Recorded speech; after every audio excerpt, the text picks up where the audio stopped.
Vamos tratar agora do problema textual do Evangelho de Marcos. Não se encontram nos dois manuscritos mais importantes, vaticanos e sinaíticos. O texto de Marcos, capítulo 6, versículo 9. Todavia, é bom considerar que tal omissão, talvez do próprio autor, não fere os princípios que se repetem em outras partes do Novo Testamento. O esboço do livro, período de preparação, do capítulo 1, versículos 1 a 13. O Ministério Galileu de Jesus, capítulo 1, versículo 14 até o 9,50. O Ministério na Pérea vai do capítulo 10, versículo 1 até o 52. A Semana da Paixão, do capítulo 11, versículo 1 até 15,47. E a Ressurreição é tratada no capítulo 16, versículos 1 a 20. Seguindo o esboço do livro, vamos ver alguns destaques, como o relacionamento de Jesus com sua mãe, quando a família de Jesus foi procurar por ele, achando que estivesse fora de si, de acordo com o capítulo 3, versículo 31 e seguintes. Adverte os discípulos contra o fermento dos fariseus, relaciona os milagres com o aprendizado. No capítulo 13, fala dos acontecimentos futuros. Observação, muito importante. Há duas correntes de pensamento acerca da grande tribulação. Uma crê que a igreja passará por ela, outra não acredita nesta ocorrência. Dê uma lida em Apocalipse, capítulo 3, versículo 10. O autor fala da paixão de Jesus, tomando a palavra que Jesus disse sobre a destruição do templo, quando se referia ao seu corpo. Os judeus dela teriam se falido para condená-lo. Marcos tinha em mente instruir os crentes a serem servos do Senhor. Jesus responde ao pai do jovem lunático, usando as mesmas palavras empregadas por ele. Se queres, pode curá-lo. A resposta é, se tu podes crer. Marcos 9, 22 a 24. A grande lição do Evangelho de Marcos é a lição do servo. Neste Evangelho, nós aprendemos a respeito de Jesus, o servo sofredor, lá de Isaías, homem de dores, homens que é capaz de servir a todos aqueles que o buscam, curando, libertando, trazendo uma palavra de consolo e de fortalecimento, entrando na casa das pessoas para abençoá-las, levando salvação dentro da casa dos pecadores e dos ímpios, sendo criticado pelos religiosos por ser amigo dos pecadores. Este é o grande servo que é apresentado por nós, pelo evangelista Marcos. Que a leitura deste evangelho possa despertar em nosso coração a convicção de que nós somos seguidores deste servo e que, como ele, devemos também estar sempre prontos para servir. Agora vamos falar do Evangelho de Mateus. É o primeiro evangelho e durante séculos foi o mais lido e o mais apreciado dos 4 evangelhos. A sua autoria, desde o início, foi atribuído a Mateus. Sua importância se dá devido à composição por um apóstolo que acompanhou a Jesus. Os críticos modernos rejeitam a autoria de Mateus.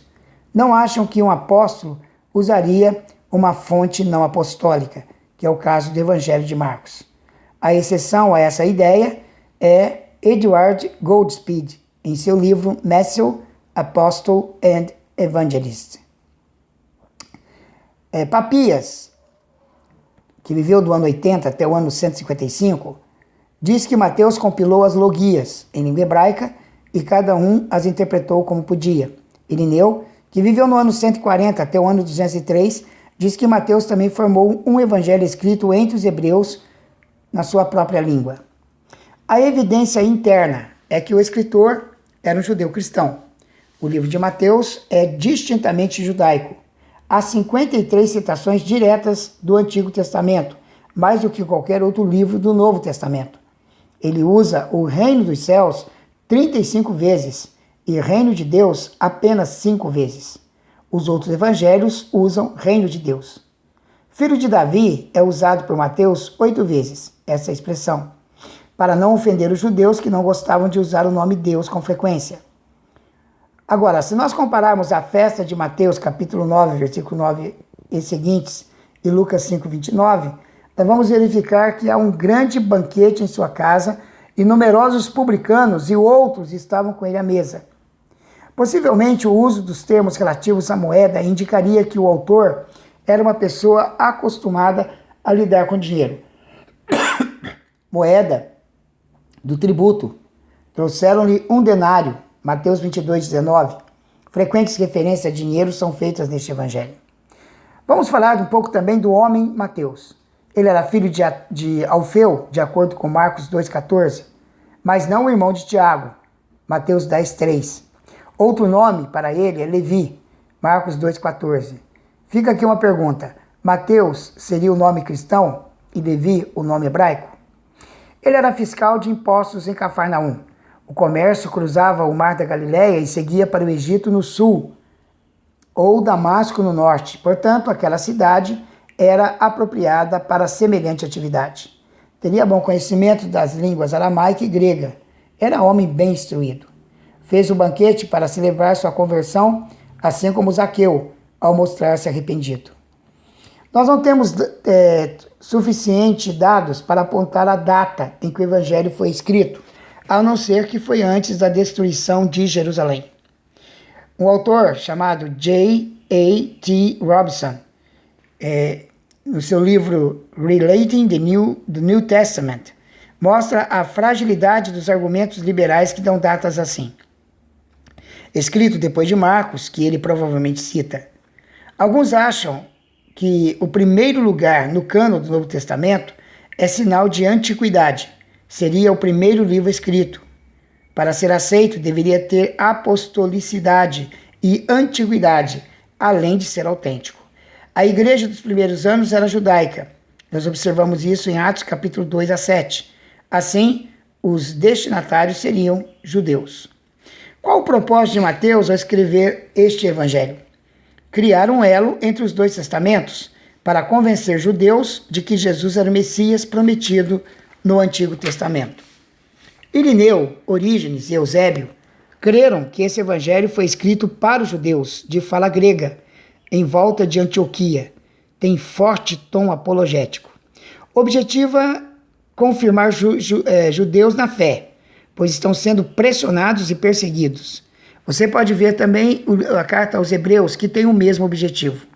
Para salvar o Antigo Testamento para a igreja, também é uma forte intenção no coração de Mateus. Havia uma forte pressão de alguns, como Marcião, que omitiu todos os evangelhos do seu cânon, a não ser Lucas.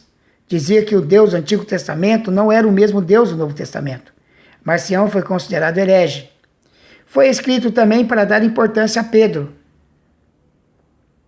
A posição de Pedro é também defendida por alguns teólogos evangélicos. Isto, porém, não converge para o ponto de vista comum da maioria dos crentes. A interpretação mais aceita é de que a pedra a que Jesus se refere está na palavra de Cristo e não na posição de Pedro. O livro traz uma ênfase sobre o juízo, no capítulo 7, versículos 21 e 22. E também algumas parábolas, Mateus capítulo 25, versículos 1 a 46. Qual seria o lugar de origem do evangelho? Antioquia da Síria. Ele foi escrito para os judeus da Síria e da Palestina. Sua finalidade era instruir e catequizar cristãos e inspirar uma fé mais profunda em Jesus.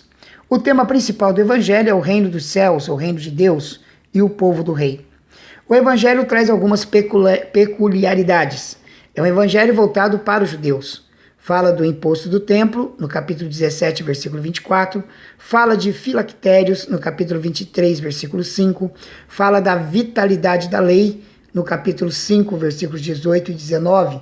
E faz menção dos fariseus e escribas na cadeira de Moisés, capítulo 23, versículos 2 e 3.